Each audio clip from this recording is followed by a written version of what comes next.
Bismillahirrahmanirrahim. Assalamualaikum warahmatullahi wabarakatuh. Innal hamdalillah nahmaduhu wa nasta'inuhu wa nastaghfiruh wa natubu ilaihi wa na'udzu billahi min shururi anfusina wa min sayyiati a'malina. May yahdihillahu fala mudilla lahu wa may yudlil fala hadiya lahu. Asyhadu an la ilaha illallah wahdahu la syarika lah wa asyhadu anna Muhammadan abduhu wa rasuluhu alladzi la nabiyya wa la rasula ba'dah. Subhanaka la ilma lana illa ma 'allamtana innaka antal alimul hakim. Rabbana taqabbal minna innaka antas samiul alim wa tub 'alaina innaka antat tawwabur rahim. Allahumma innaka 'afuwun tuhibbul 'afwa fa'fu 'anna ya karim. Amin ya rabbal alamin. Summa ba'd. Alhamdulillah wa syukurillah Bapak Ibu mu'takifun dan mu'takifat yang dirahmati Allah Subhanahu wa taala, jamaah Masjid Al-Muttaqin. Kita bersyukur kepada Allah di hari-hari terakhir, di saat-saat yang amat sangat istimewa di bulan Ramadan tahun ini. Allah masih karuniakan kita banyak sekali nikmat, terutama nikmat iman, nikmat Islam, nikmat sehat walafiat, dan termasuk nikmat alhamdulillah Allah masih hadirkan kita di rumahnya Allah, di tempat yang mulia. Mudah-mudahan ini menjadi bekal amal soleh yang Allah Subhanahu wa taala catatkan untuk nanti bekal kita pulang menghadap Allah Subhanahu wa taala. Amin ya rabbal alamin. Salawat dan salam kita bacakan sanjungan kepada Nabi kita Nabi Muhammad sallallahu alaihi wasallam, keluarga, para sahabat, tabi'in, tabi'ut tabi'in, dan tentu kita semua berharap mudah-mudahan mendapatkan syafaat dan dikumpulkan di surganya Allah Subhanahu wa taala. Ya Mas sekalian rahimakumullah, tema pembahasan kita pada pagi hari ini adalah hadis arba'in Nawawiyah nomor 19, 20 dan 21 ya. Nah, sebelum kita membaca kenapa para ulama menulis kitab hadis arba'in. Ya, ini yang terkenal, masyhur, termasuk yang akan kita baca adalah yang ditulis oleh Al-Imam Nawawi. Sebetulnya banyak sekali ulama-ulama yang menghimpun hadis-hadis ini yang jumlahnya 40 karena apa? Berdasarkan riwayat dari Nabi sallallahu alaihi wasallam, "Man hafidha 'ala ummati 40 haditsan." Kata Rasulullah, siapa yang hafal dari umatku 40 hadis min amri diniha, terkait dengan perkara agamanya. Makanya semua ulama ini berlomba-lomba, mereka beristihad menghimpun 40 hadis ini kira-kira yang mana? Karena jumlah hadis banyak. Yang ada dalam Sahih Bukhari, Muslim saja jumlahnya sudah berapa? Ribuan, ya kan? Ini Nabi 40. Ya, nah, ini termasuk yang muwafaq, diterima oleh umat, oleh para ulama, dan bisa jadi ini tanda qabul Allah, diterima di sisi Allah Subhanahu wa taala.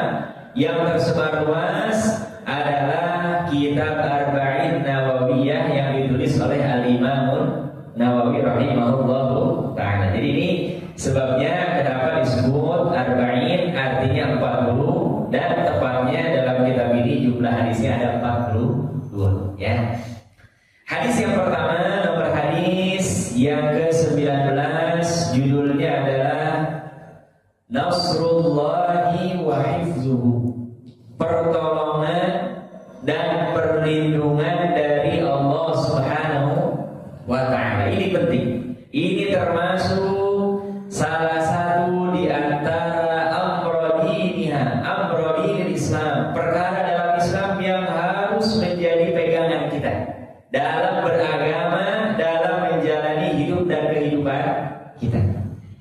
An Abil Abbas Abdullah bin Abbas radhiyallahu anhu, hadis yang diriwayatkan dari sahabat yang mulia Abu Abbas, yaitu Abdullah bin Abbas, anak pamannya baginda Nabi Muhammad sallallahu alaihi wasallam. Semoga Allah berikan kepada keduanya. Qala, berkata ini Abdullah bin Abbas, apa katanya?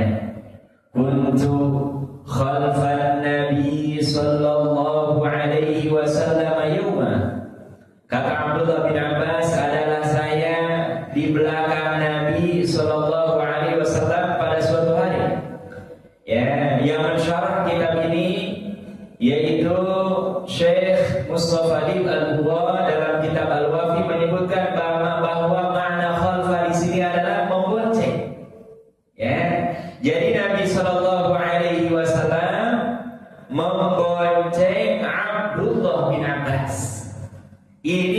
menunjukkan betapa tawadhu'nya Nabi Muhammad sallallahu alaihi wasallam.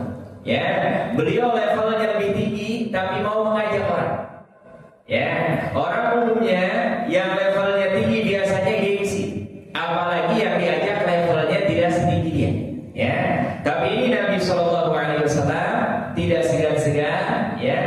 Padahal Abdullah bin Abbas itu usianya masih amat sangat kecil. Nah, ketika dibonceng, Bapak Ibu yang dirahmati Allah Subhanahu wa taala, inilah salah satu kehebatan bagaimana pendidikan Nabi sallallahu alaihi wasallam. Faqala, sambil berjalan di atas tunggangannya, entah di sini tidak disebutkan apakah unta atau keledai atau kuda, tapi besar kemungkinan ghaliban ini di atas unta. Ya, apa kata Nabi sallallahu alaihi wasallam? Faqala, maka Nabi sallallahu alaihi wasallam bersabda berpesan. Apa? Ya gulam. Nah, apa artinya ya gulam? Wahai anakku. Nah, kalau orang Betawi itu, ya, kalau orang Sunda aja, saya, ya, kalau orang Jawa, le, ya. Nah, ini panggilan dia gulam. Dan kalau panggilan seperti ini menunjukkan takrim, ya, penghormatan. Walaupun kata para ulama dalam bahasa Arab biasanya kalau penggunaan kata gulam itu anak umur 2 sampai 9 tahun. Padahal perkiraan para ulama ini Abdullah bin Abbas pada saat itu umurnya 10 tahun. Ya, dan ini penggunaan kata yang tidak pada tempatnya, ya, yang tidak sesuai dengan standar normalnya, itu biasanya adalah untuk memancing orang, ya, supaya apa? Mengalihkan perhatian kepada orang yang berbicara. Ya, apa kata Nabi sallallahu alaihi wasallam? Wahai anakku, inni u'allimuka kalimat, sesungguhnya aku hendak mengajarimu beberapa kalimat. Ya, ini kalimat yang sangat penting agar kita senantiasa mendapatkan pertolongan dan perlindungan dari siapa? Allah. Bapak Ibu yang dirahmati Allah Subhanahu wa taala, kejadian belakang-belakang ini wallahu taala enggak tahu. Ada sebagian jamaah umroh yang sampai hari ini ketahan belum bisa pulang. Ada sebagian jemaah umroh yang harusnya di hari-hari terakhir di bulan Ramadan ini sudah berada di Madinah, di Mekah, masih belum berangkat. Ya, bahkan sekarang ada perbincangan besar kemungkinan ketika eskalasi di Timur Tengah meningkat, bisa jadi haji tahun ini juga akan diberhentikan sementara. Ya kan? Siapa yang bisa membaca, memperkirakan ini kan? Ya, makanya kita harus senantiasa mengharapkan pertolongan dan perlindungan semata dari siapa? Allah Subhanahu wa taala. Itulah yang akan membuat kita tenang. Ya.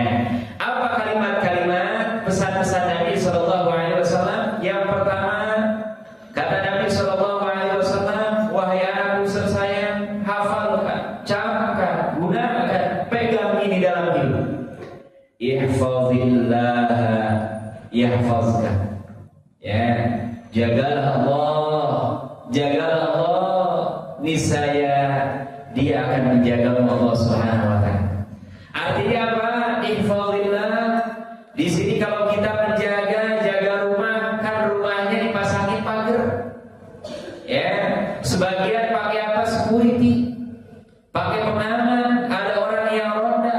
Sebagian bahkan dalam Islam dibolehkan bahkan dengan menggunakan binatang yang secara umumnya najis, yaitu apa? Anjing. Ya, sekarang mungkin banyak caranya sudah pakai pagar kawat. Ya. Nah, bagaimana dengan ihfazillah? Apa penjelasan hadis ini? Kenalilah larangan-larangannya. Jadi kalau kita ingin menjaga Allah, bukan seperti kita menjaga rumah, menjaga mesin, ya. Tapi apa? Kita harus mengenal an-nawahi, apa yang Allah larang. Dan kalau Allah larang, kita jangan coba-coba mengerjakan, ya. Dan jangan kamu langgar. Kemudian yang kedua, imtithalul awamir, laksanakan perintah-perintah. Dan inilah yang disebut dengan taqwallah, bertakwa kepada siapa? Allah. Takwa dengan bahasa yang paling pendek, mengerjakan semua yang diperintahkan oleh Allah dan menjauhi semua yang dilarang oleh siapa? Allah. Dan ini adalah makna ihfazillah yahfazka. Jaga Allah, niscaya Allah akan menjaga kita. Bayangkan Bapak Ibu, kalau ada kita punya saudara jenderal di tempat rumah kita dijaga, dia punya pasukan, kira-kira aman apa? Ya, besar kemungkinan aman. Ya, karena apa? Semakin tinggi bintangnya, semakin tinggi jabatannya, pengawalannya juga semakin. Ya, di sini yang pernah jumpa dengan wali kota, bupati, ya, standar pengamanannya beda dengan gubernur, beda dengan presiden. Ini bayangkan kita kalau menjaga hak Allah, Allah akan menjaga kita dan Allah Maha segala-galanya. Makanya orang-orang yang beriman tidak ada kekhawatiran yang berlebih, ketakutan yang membuat dia takut setakut-takutnya, kecuali takut kalau melanggar aturan Allah dan melanggar apa yang harusnya dikerjakan justru malah kita tinggalkan. Karena apa? Kita tidak akan mendapatkan penjagaan dan pertolongan dari siapa? Allah Subhanahu wa taala. Kemudian kata Nabi sallallahu alaihi wasallam, "Ihfazillah tajidhu tujahaka." Dan senantiasa jagalah Allah, niscaya Allah Subhanahu wa taala akan senantiasa membersamaimu. Ya. Jadi Bapak Ibu yang dirahmati Allah, kata para ulama makna di sini adalah tujahaka, di hadapanmu, maksudnya kamu akan senantiasa mendapatkan perlindungan dan pertolongan dari Allah Subhanahu wa taala. Ya. Jadi kita kalau dilindungi oleh Allah, kemana-mana dijaga. Ya Allah, Bapak Ibu lihat, jangankan presiden, anaknya presiden kan kemana-mana dikawal. Ya, kebayang ini kalau kita menjadi hamba Allah, mengabdi kepada Allah, dekat dengan Allah, bertakwa kepada Allah, dimanapun, kapanpun kita dibersamai oleh siapa? Allah. Lihat kisahnya Nabi Ibrahim, itu paling dahsyat, berat, api dimanapun pasti membakar. Ya, lihat kisahnya Nabi Musa alaihissalam, lautan yang begitu dalam tiba-tiba jadi kering. Kenapa? Orang ini adalah dekat dengan siapa? Allah Subhanahu wa taala. Lihat Nabi Ayub alaihissalam, penyakit yang begitu parah. Hanya kata Allah, hentakkan kakimu keluar air, sampai sembuh semua penyakitnya. Lihat semua kisah-kisah Nabi yang Allah Subhanahu wa taala ceritakan dalam Al-Qur'an. Sebetulnya intinya menggambarkan ini. Ayo dekat kepada Allah. Jangan menjauh dari Allah. Rugi kita kalau umpamanya punya orang punya kekuasaan, punya kelebihan, kita malah nggak dekat, ya kan? Nggak akan kecipratan.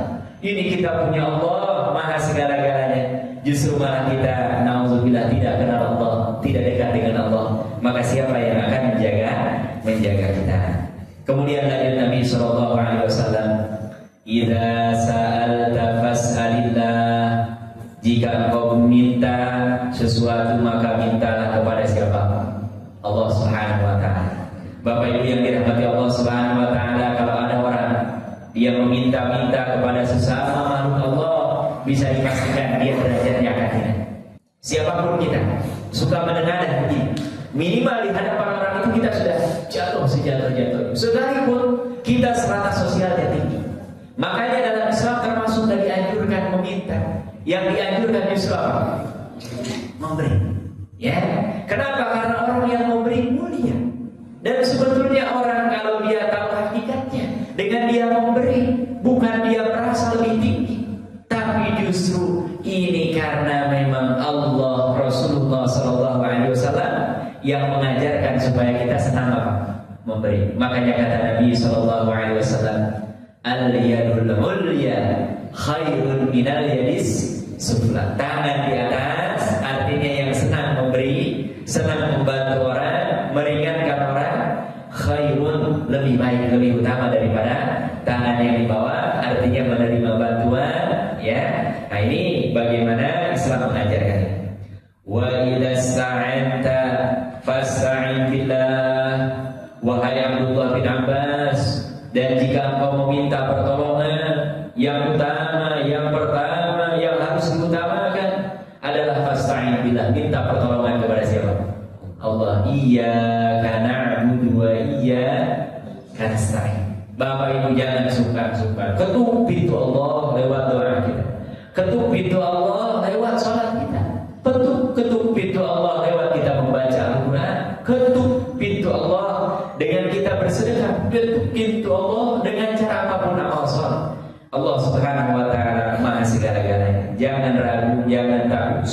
apapun kita minta kepada Allah, niscaya Allah Subhanahu wa taala akan memberikan, ya, dan juga akan memberikan pertolongannya kepada kita, ya. Kenapa kata Nabi sallallahu alaihi wasallam kita harus jaga Allah, kita harus kenal Allah, dekat dengan Allah, takwa kepada Allah, minta kepada Allah, memohon pertolongan kepada Allah.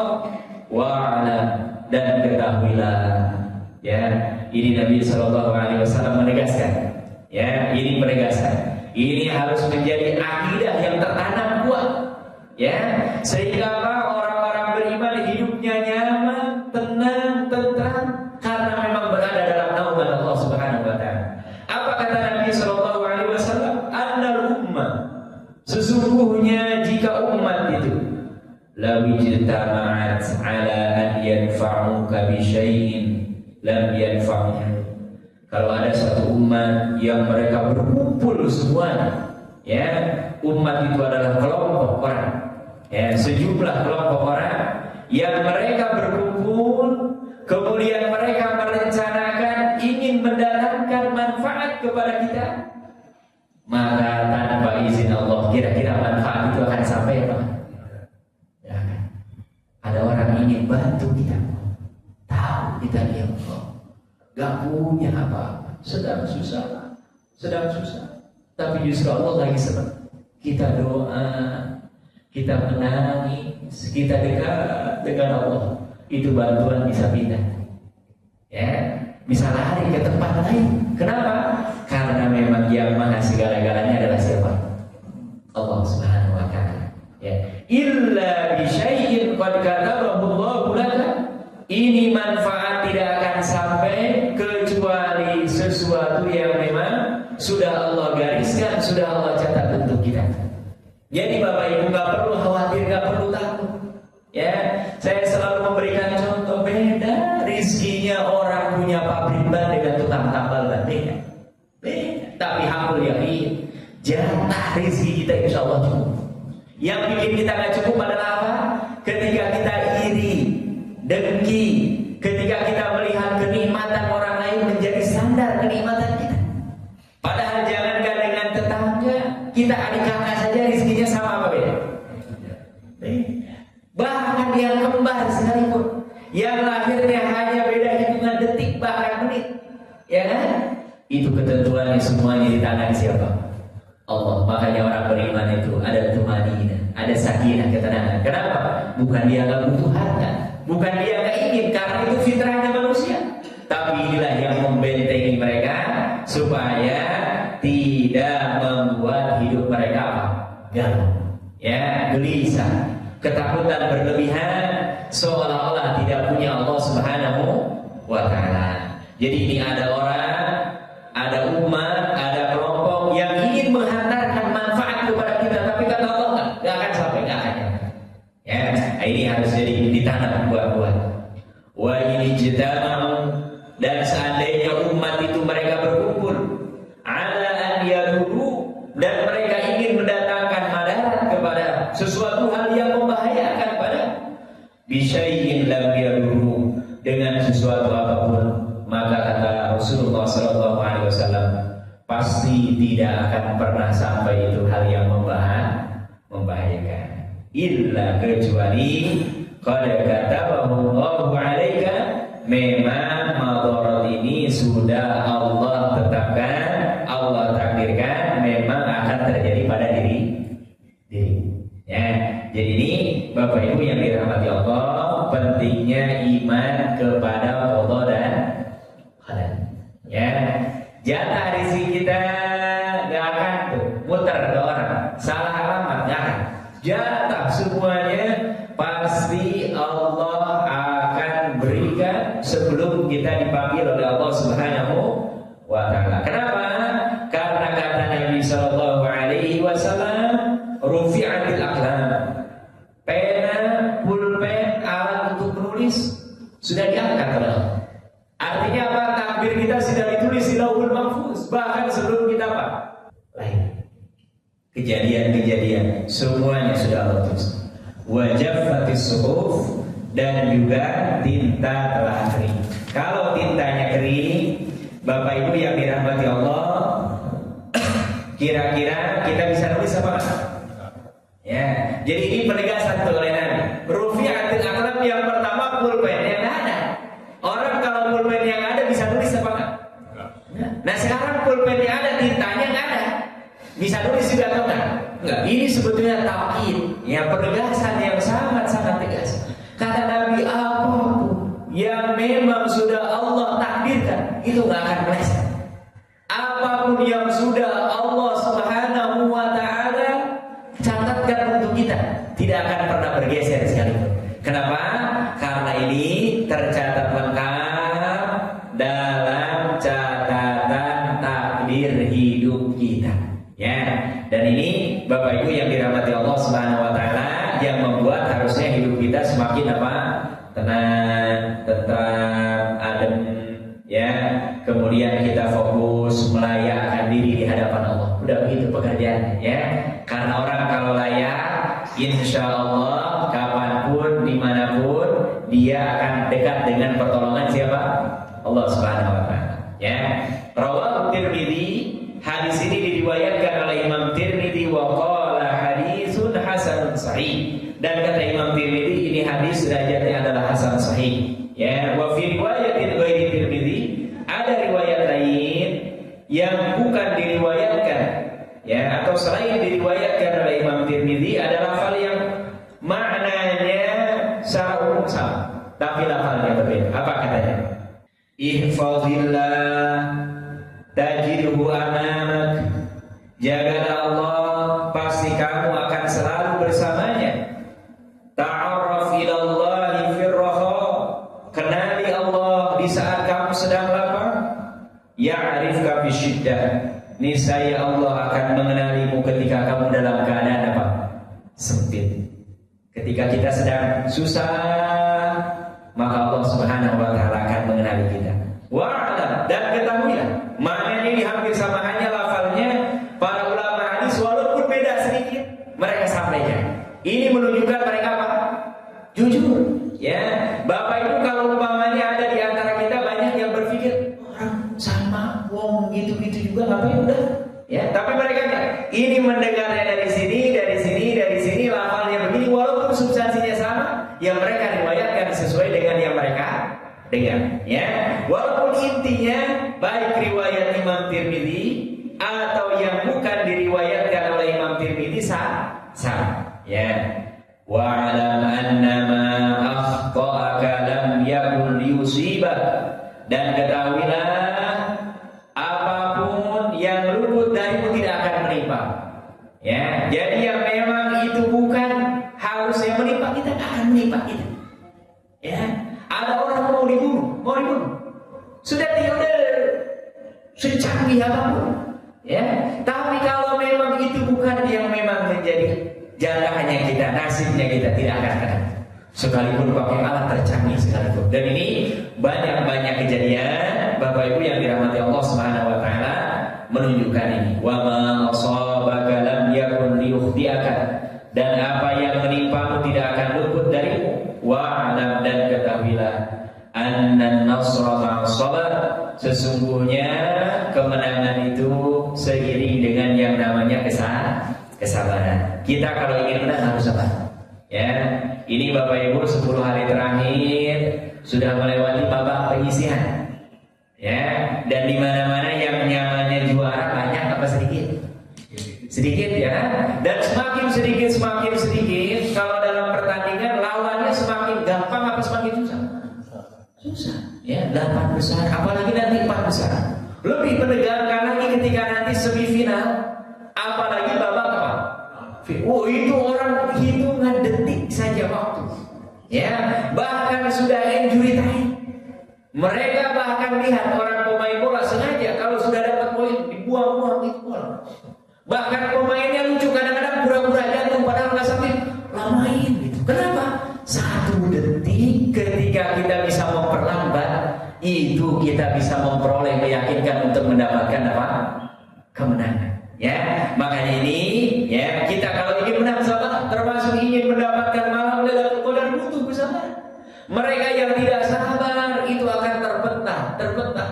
Tapi mereka yang sabar, ini insya Allah walaupun kita tidak ada yang tahu tapi husnuzon, apalagi yang memperbanyak etika, memperbanyak amal soleh, apalagi sampai menangis berdoa, ya Allah mudah-mudahan dapat rezeki malam Lailatul Qadar, itu mudah-mudahan berpeluang besar. Walaupun semuanya kita harus apa? Allah, serahkan tawakal kepada siapa? Allah Subhanahu wa ta'ala. Wa annal faraja ma'al karb. Dan kata Nabi sallallahu alaihi wasallam, sesungguhnya jalan keluar itu adanya pada saat ada ujian. Orang banyak menemukan penemuan itu kebanyakan karena ada kesulitan. Ya, jadi kita kalau ada kesulitan itu sebetulnya cara Allah supaya kita menemukan apa? Jalan keluar. Karena apa? Sesuatu kadang-kadang kalau nggak dipaksa nggak jadi. Ya, banyak orang menemukan sesuatu, bahkan sesuatu yang dahsyat besar itu kadang-kadang karena apa? Terpaksa, karena kondisinya sulit. Ya, makanya ini kata Nabi, kalau ada al-karb, ada kesulitan, ujian, coba nikmati saja. Ya, dan ingat Bapak Ibu, ini kita sudah lewat tengah malam. Gelap tandanya sudah mau apa? Pagi, terang. Gitu. Jadi jangan kita butuh kegelapan, ngapain? Nikmati saja. Apa yang bisa kita lakukan, maksimalkan. Wa anna ma'al usri yusra, dan sesungguhnya kemudahan itu seiring dengan apa? Kesulitan. Ya, jadi kalau ada kesulitan yakin ada kemudahan. Ya. Nah, ini yang pertama, lafal hadis, makna hadis, dan juga ahamiyatul hadis. Hadis ini penting. Kenapa Imam Nawawi mencantumkan hadis ini? Karena hadis ini termasuk hal yang sangat fundamental dalam beragama. Ya, bahkan termasuk ada di antaranya terkait dengan apa? Akidah, keimanan kita. Bahkan termasuk salah satu di antara rukun iman, yaitu apa? Al-imanu bil qadari khairihi wa syarrihi. Ya, ini dijelaskan oleh Nabi Muhammad sallallahu alaihi wasallam. Sampai-sampai ada ulama yang mengatakan, saya merenungi makna hadis ini, saya kagum dan hampir tidak sadarkan diri, karenanya sungguh sayang sekali bagi orang-orang yang tidak memahami hadis ini. Orang yang tidak paham tentang konsep takdir dalam Islam, dia akan menyalah-nyalahkan ketika ada yang tidak sesuai dengan keinginannya. Bahkan nauzubillah, yang disalahkan bukan orang sekitarnya saja, bahkan menyalahkan diri sendirinya, bahkan Allah pun disalahkan. Kenapa? Tidak paham terkait dengan takdir, seolah-olah kasih sayang Allah itu harus berupa kenikmatan. Padahal musibah itu juga salah satu bukti apa? Allah sayang. Bapak Ibu, kadang-kadang supaya anak kita sehat, kita gak cukup hanya kasih madu. Madu kan manis, ya kan? Walaupun gak tahu anak-anak aneh, anak-anak tuh malah gak doyan madu. Tapi kalau dikasih permen, dikasih coklat, ya kan? Padahal rasanya sama apa? Manis. Tapi kadang-kadang perlu kita kasih jamu gimana rasanya? Ya kan? Tapi dua-duanya ikhtiar dalam rangka supaya tubuhnya apa? Sehat. Ya, jadi ini Allah kadang-kadang memberikan ujian, kesulitan kepada kita, bukan Allah nggak sayang kepada kita. Kalau itu, kenapa para nabi ujiannya berat-berat? Ya, itu karena tanda kasih sayang siapa? Allah. Kalau ujian itu murni adalah sesuatu murkanya Allah, nggak akan ada para nabi yang diuji begitu berat oleh siapa? Allah Subhanahu wa ta'ala. Itu dalil yang paling ringan, paling gampang, yang memudahkan kita supaya senantiasa berhusnuzan kepada Allah Subhanahu wa ta'ala. Yang selanjutnya fikul hadis. Apa hal-hal penting yang bisa kita ambil intisarinya dari hadis ini? Yang pertama, ihtimamun Nabi sallallahu alaihi wasallam bi taqdimin nasihat. Kata para ulama dari hadis ini, Nabi adalah orang yang paling rakus, paling senang menyampaikan nasihat dan mencari momentum yang paling tepat untuk bisa menyampaikan nasihat. Makanya Bapak Ibu yang sering jalan dengan anaknya pakai motor, pakai mobil, sampaikan. Ya, itu boleh jadi akan lebih diserap ketimbang anak ini belajar 6 tahun di SD, 3 tahun di SMP, 3 tahun di SMA, bahkan 6 tahun, bahkan 7 tahun pesantren. Karena apa? Kalimat-kalimat yang banyak umumnya cepat dilupakan. Tapi kalimat yang pendek disampaikan dengan momentum yang tepat, itu biasanya akan apa? Direkam. Apalagi orang tuanya, orang yang dihormatinya. Nah itu biasanya. Makanya ini Nabi SAW fikih hadis atau yang bisa dipahami dari hadis ini, beliau orangnya senang menyampaikan apa? Nasihat. Ya, dan ini adalah salah satu di antara hal penting dalam sampaikan nasihat. Ada orang berbuat dosa maksiat, nasihati. Ya, ada orang berbuat baik, doakan. Ada orang yang sudah istiqomah, ya, sama-sama bahkan kita minta didoakan. Dan Nabi SAW selain senang memberikan nasihat, adalah beliau juga al-ihtimam al-baligh fi bina'il jilil mansyud. Nabi SAW termasuk orang yang memperhatikan generasi yang akan datang. Ya. Jadi Nabi kan sudah sepuh nih, lebih dari berapa? 50 tahun. Dan orang semakin tua semakin dekat dengan kehidupan atau dengan kematian. Sedangkan ini anak-anak yang masih belia, itulah mereka yang akan menjadi masa depan. Jadi masa depan suatu bangsa, suatu umat, ya. Lihat generasi setelahnya. Nah, makanya Nabi tidak ingin generasi setelahnya lebih lemah, makanya Nabi siapkan. Di antaranya dengan ini memberikan apa? Nasihat. Ya. Kemudian yang kedua, ucapan akan kekal sepanjang masa ketika cara penyampaiannya sangat bagus. Ya. Nah, ini dalam ilmu komunikasi namanya retorika.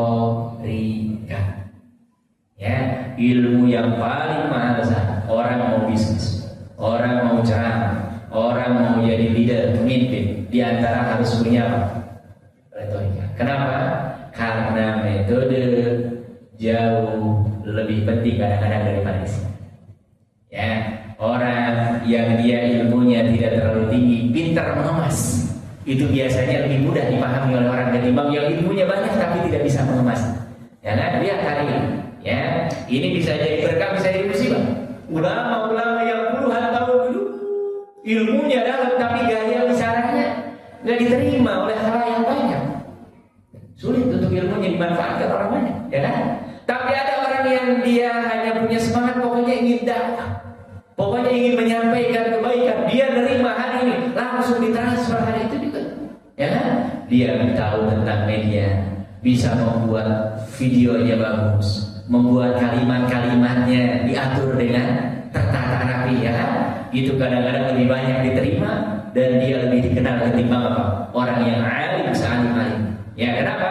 Ini karena kemampuan merangkai apa? Kata-kata dan cara penyampaian yang bagus. Nah, ini Nabi SAW, Bapak Ibu kalau baca dalam hadis, ihfazillah yahfazka. Sama-sama tuh ya. Ihfazillah tajidhu tujahaka. Nah, ini dalam bahasa Arab disebutnya sajak. Bahasa Indonesia namanya apa? Sajak. Jadi ujung kalimatnya sama. Makanya Bapak Ibu dengar ceramah itu hampir di negara manapun mukadimahnya pasti pakai sajak. Kenapa? Untuk memancing jamaah supaya mau mendengar, telinganya udah mulai terpasang. Karena kalau dari mukadimahnya dia udah beletrang, nah itu bisa baca.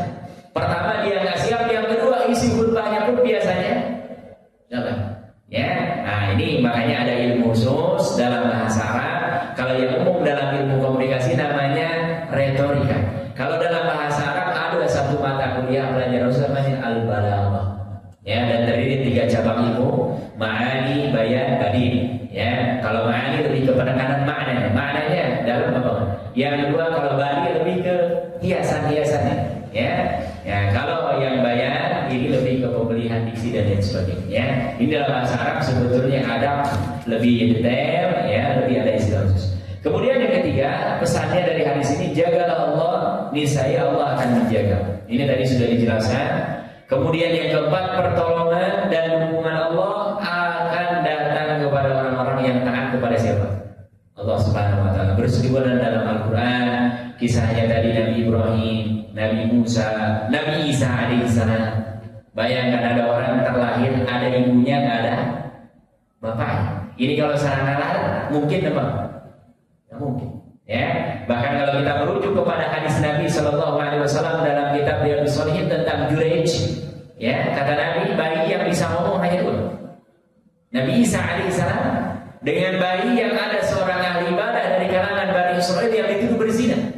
Kemudian dia minta waktu karena masyarakat dia mengklarifikasi karena perempuan yang dia hamil duluan ini mengatakan bahwa yang menghamilnya Jurayj.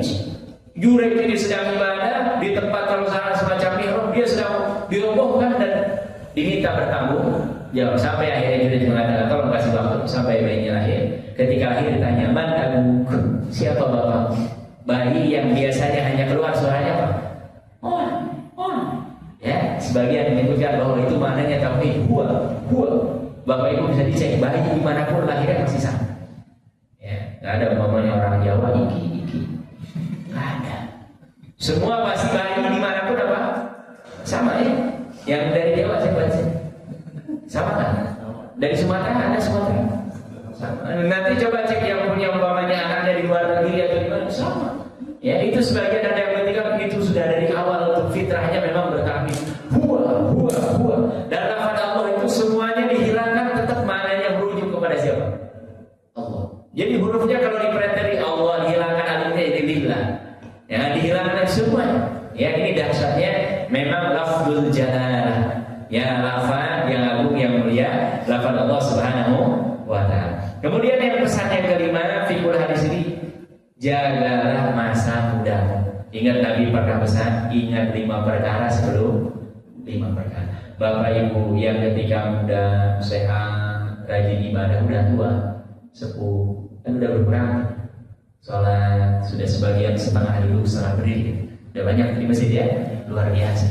Itu tetap dihitung pahalanya seperti ketika dia sedang muda. Orang lagi muda lagi puasa sunnah, ya begitu tua udah nggak bisa boro-boro puasa, ya kan? Dikit-dikit mah, ya dikit-dikit apa asam lambung, wah segala penyakitnya banyak, itu tetap dapat pahala.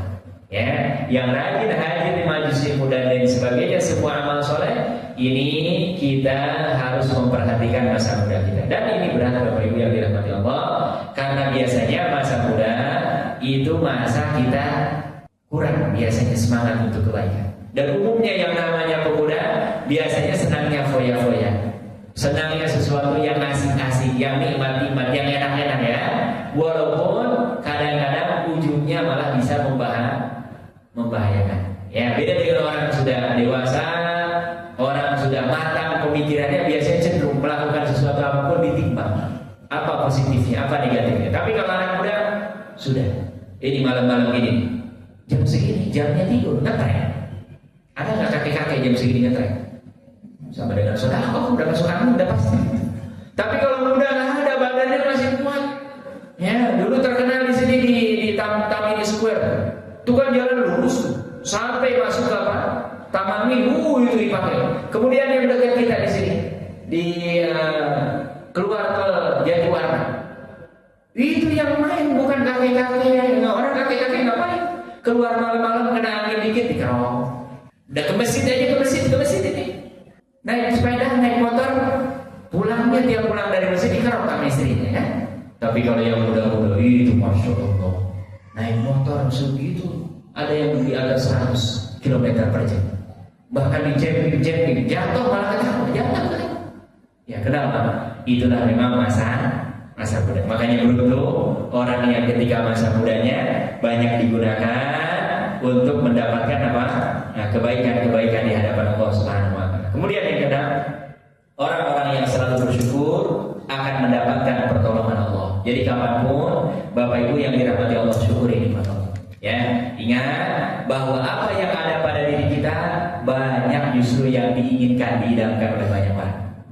Kita umpamanya kerja, gajinya memang gak terlalu tinggi, standar, ya bahkan sampai ada yang meledek. Gaji UMR Jogja, pengeluaran UMR Jakarta. Artinya apa? Minus. Tapi itu memang yang ada, jalani nikmati. Ya, banyak orang justru malah nggak punya pekerjaan sama sekali. Saya sering menyebutkan orang yang Allah karuniakan belum punya mobil tapi kebeli motor, alhamdulillah. Naik motor itu ada seni. Hujan nggak kepanasan, panas nggak kehujanan. Betul apa betul? Ini biar nggak ngantuk saya ajak pikir dikit ya. Bapak Ibu yang nggak punya mobil, kemana-mana naik motor ada seni. Hujan nggak kepanasan, panas nggak ya, coba yang naik mobil kemana-mana. Gitu aja rasanya. Mau hujan, mau panas nih ya kan? Dalam mobil ya gitu aja, nggak ada seni. Ya, tapi kalau naik motor ada seni. Apalagi yang naik angkot. naik kendaraan umum kemana-mana, berangkat mobilnya lain, pulang mobilnya baru lagi. Ya apa kan? Nah coba sekali ini yang udah kemana-mana naik mobil pribadi, naik angkot. Ya walaupun bedanya kalau naik angkot begitu lihat ke bawah golongnya banyak nih. Ya, kita nyampe apa enggak? Banyak istighfar. Kan hikmahnya jadi astagfirullah, astagfirullah, astagfirullah, ya kan? Nah ini banyak hikmahnya. Dan ketika nanti dia berangkat, supirnya lain, pulangnya juga ganti supir. Ya, kita kalau mau bersyukur, insya Allah akan bertambah-tambah kenikmatan siapa? Allah Subhanahu Wa Taala. Hidup ini jangan dibikin susah. Yang bikin susah adalah apa? Angan-angan kita, keinginan-keinginan kita. Boleh, tapi tidak boleh kita terlampau berlebihan sehingga kita apalagi bersuzon kepada siapa? Allah Subhanahu Wa Taala. Kemudian yang ketujuh, hanya kepada Allah kita memanjatkan doa dan meminta pertolongan. Ya, kita diajarkan oleh para ulama sakit, punya masalah apapun sebelum kepada makhluk Allah biasakan. Pertama kali datang kepada siapa? Allah. Lewat apa doa? Lewat sholat. Nabi kalau ada masalah besar, beliau ambil wudhu sholat berkah. Nabi kalau sedang capek-capeknya, ya, dan bisa dibayangkan teriknya kota Madinah, itu beliau ya Bilal, arih Nabi sholat, wahai Bilal istirahatkan kami dari penatnya dunia ini dengan apa? Sholat. Ya, dahsyat Nabi SAW. Ya, kemudian meminta kepada zat Allah Subhanahu Wa Taala yang tidak bosan untuk memberi. Bedanya kalau kita minta kepada makhluk Allah keseringan ngomel gitu. Perasaan baru kemarin, padahal adiknya, padahal kakaknya, padahal anaknya, ya kan? Anak kita minta mulu ngomel ya kita. Ngomel, tapi kalau Allah sering kita minta, justru malah apa? Senang. Ya, makanya ada ungkapan kata guru saya, orang kalau minta aja pelit apalagi ngasih. Orang kalau minta aja pelit apalagi doa tuh ngasih apa minta kepada Allah? Minta. Jadi kalau ada orang jarang doa, jangan ditanya tuh dia mau sering memberi. Gak mungkin. Orang yang gratis saja bahkan dia minta kepada Allah nggak mau. Ya, apalagi memberi untuk Allah. Ya, nah, makanya orang yang sering doa Allah senang. Orang yang gak pernah doa atau jarang-jarang seolah-olah gak butuh Allah justru malah berkah. Ya. Kemudian yang selanjutnya adalah al-iman bil qada wal qadar. Keimanan percaya kepada qada dan qadar apa? Yakni bisakinah wa tumaninah, akan mendatangkan ketenangan dan ketentraman. Ya. Jadi Bapak Ibu kalau ada orang sudah ikhtiar daftar PNS, yang lain diterima kita. Kalau yang enggak percaya qada dan qadar, dia akan marah-marah. Kenapa dia yang jadi wali kota, kita yang jadi wali murid? Ya kan? Dia padahal temannya jadi wali kota ketangkap KPK. Oh, baru hikmahnya. Kalau dia jadi dia yang masuknya kan? Makanya orang percaya kepada apapun kita setelah ikhtiar maksimal. Bapak Ibu nggak usah ngomel, nggak usah pernah. Itu berarti pilihan yang terbaik yang sudah Allah pilihkan untuk siapa? Untuk kita. Pilihan kita, pengetahuan kita terbatas. Tapi kalau Allah yang memilihkan, itu pasti pilihan yang terbaik. Makanya nggak usah kita merasa kenapa ya dulu nggak begini, nggak usah. Ya, kenapa dia yang tidak lebih cerdas dari saya malah jadi pejabat, kita malah nggak? Kenapa dia penghasilannya lebih banyak padahal nanti kita akan berperasaan oh jangan-jangan dia korupsi. Ya, padahal kita nggak punya bukti apa urusannya dengan kita, ya kan? Nah, tapi kalau orang percaya qada dan qadar, ya kan ada tumanina, sakinah, hidupnya tenang, yakin bahwa semuanya tidak lepas dari ketentuan siapa? Allah Subhanahu Wa Taala. Keimanan bukanlah menyerah, tawakal bukan hanya sekedar pasrah. Ya, jadi kita orang-orang yang beriman, ya, karena kita beriman, kan sudah ada qada dan qadar, yang nggak usah lah usaha, diem aja di rumah. Nah ini gagal paham. Ya, tetap dalam Islam kita dianjurkan untuk apa? Mencari sebab-sebab lahiriah. Orang kalau makan ingin kenyang ya harus apa? Makan nyuam. Kita walaupun tahajudnya malam ini umpamanya 300 rakaat, ada yang 300 rakaat ini kayak Imam Ahmad, tetap nggak bisa. Orang tahajud ya tahajud ibadah ritual. Tapi kalau dia mau makan dia harus punya beras, harus punya lauk, ya kan? Dan itu nggak ujung-ujung kayak Nabi Isa yang dapat memang mukjizat. Maidatan minas sama, turun hidangan dari mana? Dari mana?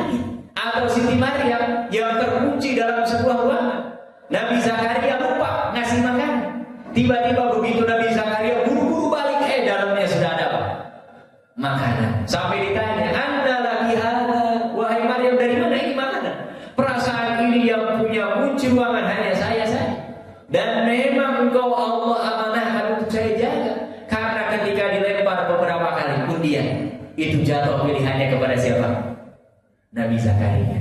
Itu malah Nabi Maryam, Siti Maryam malah mengatakan apa? Min indillah. Ini yang ngasih rezeki adalah siapa? Allah.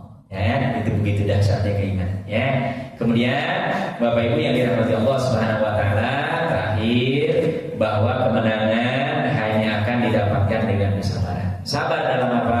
Sabar dalam menjalankan ketaatan, sabar dalam meninggalkan kemaksiatan, sabar terhadap musibah, sabar dalam kita berdakwah mengajak kebaikan kepada orang, sabar dalam kita menjalani hidup ini yang memang sudah Allah gariskan, alladzi khalaqal mauta wal hayata liyabluwakum ayyukum ahsanu amala. Tidak ada orang di dunia ini yang tidak Allah uji, ya.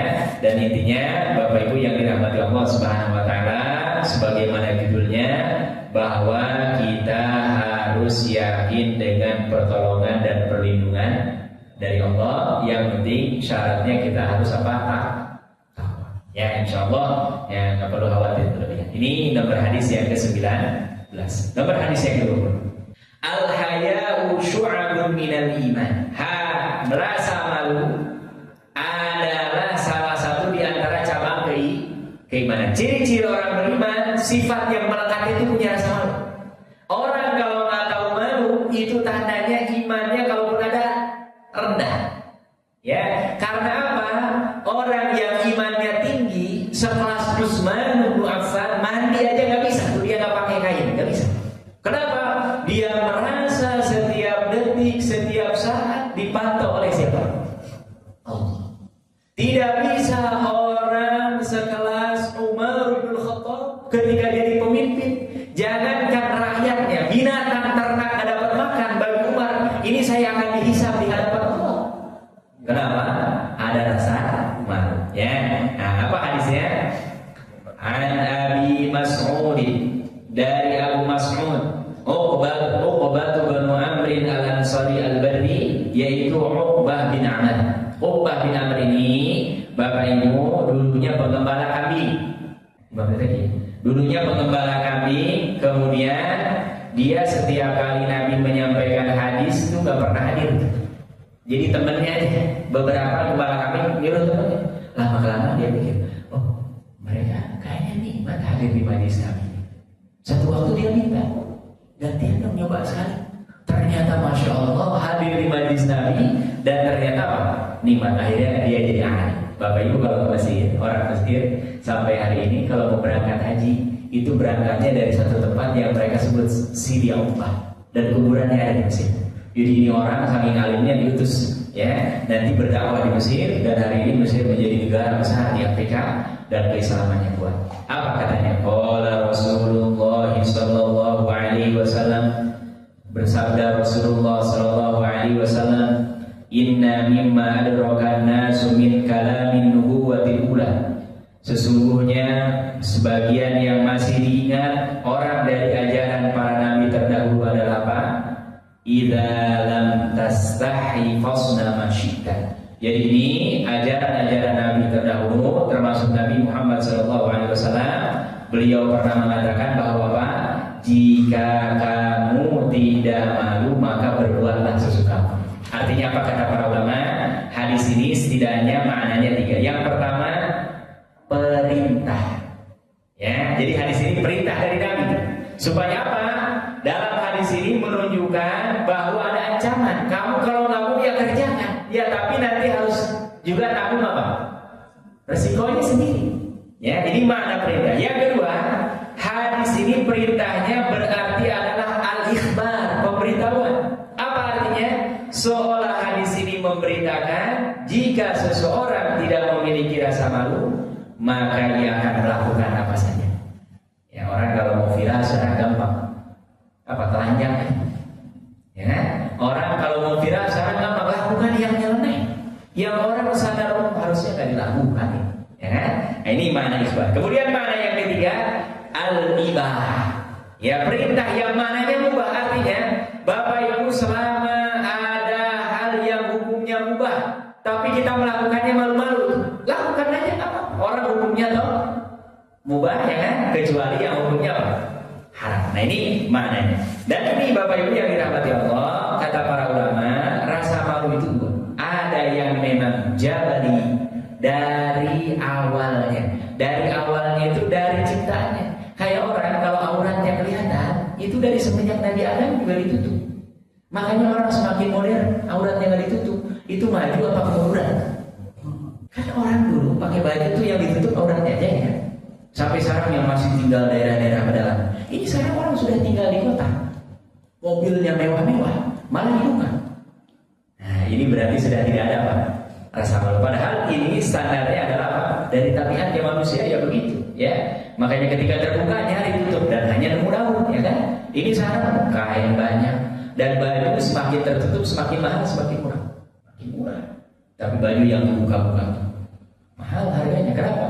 Itu yang jadi tren. Ya, ini orang tidak punya malu dari awal. Yang kedua, ada rasa malu yang muktasab, harus dilatih. Ya, harus dilatih, terbiasa. Kayak apa Nabi Shallallahu Alaihi Wasallam kalau melihat dosa itu dari mukanya rautnya udah kelihatan, tidak? Karena apa? Nabi nggak akan. Orang mamanya berbuat sesuatu yang nggak senonoh, Nabi itu udah dari mukanya udah nggak enak. Tapi kalau ada orang yang nggak tahu malu, dia berbuat dosa, pakai rompi oranye malah dadah.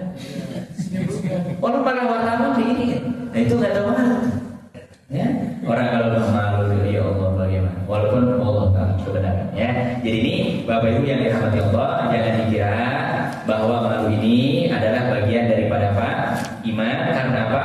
Buah dari rasa malu akan menumbuhkan sifat yang namanya iffah. Apa iffah?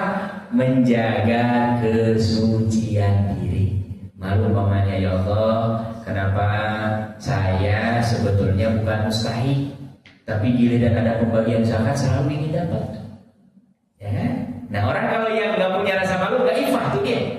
Padahal dia orang kaya, bukan haknya malah ngambil bagian, ya kan? Dia akan kehilangan, ya, gitu. Nah makanya ini penting dalam Islam, termasuk dalam hadis arba'in ini dicantumkan hadis ini, karena orang kalau dia iffah, menjaga kehormatan dirinya, menjaga kesucian dirinya, maka dia akan mendapatkan kemuliaan di hadapan Allah dan di hadapan makhluk Allah. Makanya terakhir Bapak Ibu yang dirahmati Allah, tugas orang tua, para pendidik, pendakwah adalah harus menanamkan rasa malu. Ya, jadi anak-anak kita harus diajarkan dari kecil malu kalau nggak sholat. Malu kalau yang perempuan nggak nutup aurat. Malu kalau kita ngambil hak orang lain. Malu kalau buang sampah sembarangan. Malu kalau sudah budaya begitu tuh, insya Allah buang. Tapi kalau yang nggak punya malu, meludah depan orang pun biasa. Coba bayangkan di kita itu. Orang lagi naik motor, meludah. Orang di belakangnya ada motor, kena muka orang. Jadi masalah apa, Pak? Jadi masalah. Makanya di negara-negara seperti negara-negara yang kita anggap maju, itu meludah itu ada aturannya. Dan kalau melanggar bisa jadi apa? Dendanya besar. Di kita karena memang rasa malunya ada, yang penting kita mau meludah aja di mana, ya kan? Kenapa? Tingkat rasa malunya apa? Rendah. Ya, makanya ini dalam ajaran agama, ya, kita dianjurkan harus memiliki sifat namanya apa? Rasa malu. Saya kira ini nomor hadis yang ke-20, ya, ini masih ada waktunya, sudah habis pas ini ya. Nanti kita lanjutkan insyaallah besok hadis 21, 22, 23 kalau sempat dengan 24, ya. Yang penting jangan buru-buru, yang penting poin-poinnya Bapak Ibu dapat, dan sebisa mungkin saya mengajak kepada diri sendiri dan kita semua. Makanya saya ke bawah mana-mana Pak, ya, supaya apa? Nanti kalau ditanya, ini para ulama tuh hafal ribuan hadis, baca hadis sampai hataman tiap mau puasa, bulan puasa. Masa kita arba'in yang cuma 43 aja? Minimal ulang baca aja. Sehingga kalau ditanya, apa hujahmu? Ya Allah, dulu pernah berusaha baca, ya Allah. Gitu. Ya kan kita hafal nih, kayaknya susah ini hafal ini, ya kan? Walaupun kalau anak-anak yang pesantren ini wajib hafalan. Anak-anak SD sebagian sudah dimasukkan ke dalam buku, ya, dan mereka punya kemampuan. Nah kita minimal, Bapak beli ini cuma berapa, 3.000 atau 2.000. Kemana-mana Bang? Baca, cepat baca, ya Allah. Sehingga nanti kita dibangkitkan di hari kiamat, apa kamu biar dapat layak nominasi masuk surga, dapat ampunan, ya Allah. dulu baca Quran alhamdulillah, walaupun dengan Nabi bedanya sedikit-sedikit. Kalau Nabi sedikit-sedikit baca Quran, kalau kita baca Qurannya pernah hatam minimal ya Allah, kan agak enak tuh jawabannya. Tapi kalau Al-Quran gak pernah dibuka kan gimana nanti balasnya gitu. Ya, termasuk ini hadis para ulama banyak. Yang paling umum orang kalau belajar agama ada kutubu sittah, bahkan kutubu tis'ah, 6 kitab hadis dari Sahih Bukhari, Sahih Muslim, Sunan, dengan kemudian bahkan 9 kitab hadis. Ya, kita belum mampu. Nah, minimal arba'in nawawiyah. Ya, dan ini bagian daripada keringanan kemudahan ajaran Islam, karena kata Nabi 40 kan. Ini hanya 42 hadis. Ya, kita masa nggak sanggup untuk hanya mengulang. Apalagi syukur-syukur kalau yang niat, bahkan saya usul di beberapa masjid yang jamaah tetap supaya semangat, jangan begitu-begitu aja. Lomba hafalan Al-Quran juz amma nggak sanggup dari anak sampai aduha nggak apa-apa, udah kakek-kakek itu yang giginya udah habis. Lombain aja, jangan anak-anak aja yang lomba. Sehingga apa? Nanti kita biasanya kalau lomba dan nggak puas kita semangat untuk memperbaiki ya kan. Tapi kalau datar-datar aja nggak ada orang termotivasi untuk meningkatkan lagi. Termasuk ini lomba hafalan hadis arba'in. Atau perlu ada di beberapa masjid itu orang yang hafal, yang sekian kali sholat subuh selalu hadir dapat hadiah umroh. Nah, memang harus ada donatur ya memang. Ya, nah kita belum ada minimal lomba ini. Yang udah tua-tua nih, lomba menghafal apa hadis arba'in. Oh ini kalau bisa ada dari peserta aja, subhanallah. Saya yakin kedepannya akan nambah. Dan ini tujuannya apa? Memotivasi supaya kita punya semangat untuk belajar. Karena apa? Bapak Ibu, belajar itu nggak menarik kecuali yang memang punya motivasi. Apalagi jam segini, burung aja masih pada tidur ya kan? Ayam aja belum pada bangun. Ini jam segini kita disuruh mengaji, ini berat ya. Tapi alhamdulillah Allah berikan kemudahan. Saya kira ini yang bisa disampaikan karena di sini ada qiyam ya, sholat tahajud. Saya mau izin ini ada jadwal lagi di Cempaka Putih. Jadi nggak bisa ikut membersamai Bapak Ibu untuk sholat tahajud, juga sahur. Ini sahur berjamaah masih ya? Ada program, Masya Allah, alhamdulillah. Udah 2 atau 3 tahun kayaknya saya nggak pernah ikut ngantri pakai piring di situ. Padahal itu Masya Allah kenangan yang luar biasa, akan diingat terus ya. Baik, saya kira ini ada yang ingin menyampaikan atau ada pertanyaan sebelum tutup? Ada ya? Cukup ya? Kita ucapkan alhamdulillahirabbil alamin. Subhanakallahumma wa bihamdika asyhadu an la ilaha illa anta astaghfiruka wa atubu ilaik. Wa afu minkum. Assalamualaikum warahmatullahi wabarakatuh.